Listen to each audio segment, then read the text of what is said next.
अस्सलाम वालेकुम। इबरत television network सां गॾु आहियां ग़ुलाम हुसैन ख़ासि तेली। समूरनि ॾिसण वारनि इबरत टेलीविज़न नेटवर्क जे नाज़रीन खे सक़ाफ़ती ॾिहाड़े जूं वाधायूं हुजनि। पूरी दुनिया सां गॾु सॼी सिंध में इबरत ग्रुप ऑफ पब्लिकेशन जे चेयरमैन काज़ी असद आबिद ऐं सिंधी मीडिया ऐं इबरत टेलीविज़न नेटवर्क जे सॾ ते अॼु 3 डिसंबर ते सिंध जो सक़ाफ़ती ॾिहाड़ो भरपूर नमूने सां मल्हायो पियो वञे। सॼी सिंध में अॼु लखें माण्हू सिंध जे ईद वारे सक़ाफ़ती ॾिहाड़े ते अजरक टोपी पटको सिंध जे ख़ूबसूरत सक़ाफ़ती रंगनि सां ॾिहाड़ो मल्हाईंदे रैलियूं कढियूं पियूं वञनि। हर तरफ़ सिंध जा ख़ूबसूरत रंग विखरी पिया आहिनि। मच कचहरियूं मलाखड़ा मुनक़िद करण सां गॾु सिंध जे ख़ूबसूरत रंगनि सां तक़रीबूं मुनक़िद कयूं पियूं वञनि।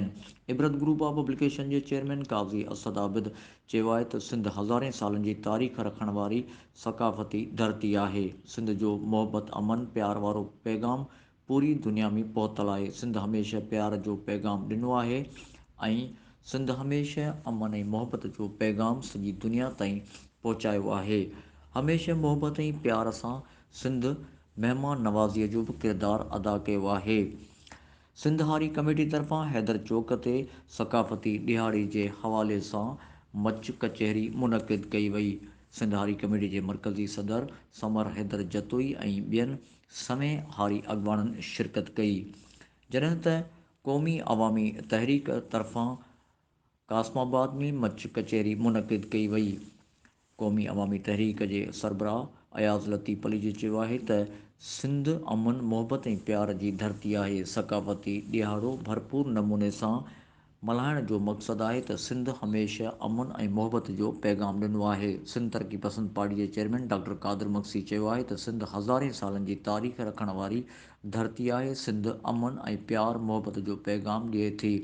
कामरेड सकी मोहम्मद रमज़ान ख़ासकली यादगार कमेटीअ जे सेक्रेटरी जनरल दीदार शाद गोपांग चयो आहे त सक़ाफ़ती ॾिहाड़े जे हवाले सां अॼु कराचीअ खां कारूंझर ताईं, कारूंझर खां कींझर ताईं सिंध जे कुंड कुड़च सिंध समेत सॼे पाकिस्तान ऐं सॼी दुनिया में सक़ाफ़त जो ॾिहाड़ो भरपूर नमूने सां मल्हायो पियो वञे।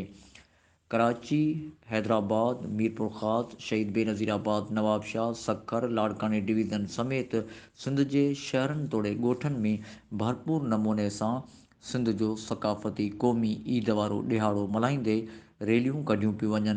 अजरक पटका ऐं सिंधी टोपी पाए भरपूर नमूने सां जीअनि सिंध वारनि जे नारनि सां सिंध गूंजी रही आहे। हर तरफ़ सिंध जे मोहबत ऐं सक़ाफ़त जा रंग निखरी पिया आहिनि।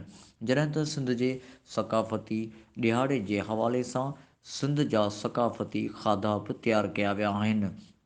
घरनि में सरह जे साग खां वींदे मखण ऐं ॿाझिरीअ जी मानी, उन खां अलावा सिंध जा सक़ाफ़ती खाधा तयारु करे उहे बि इन सक़ाफ़ती ॾिहाड़े ते तयारु करे हिक ॿिए खे खाराया पिया वञनि। सिंध अमन ऐं मोहबत जे इन पैगाम जो सक़ाफ़ती ॾिहाड़ो सॼी दुनिया में भरपूर नमूने सां सिंध तरफ़ां मल्हायो पियो वञे। ग़ुलाम हुसैन ख़ासकली इबरत न्यूज़।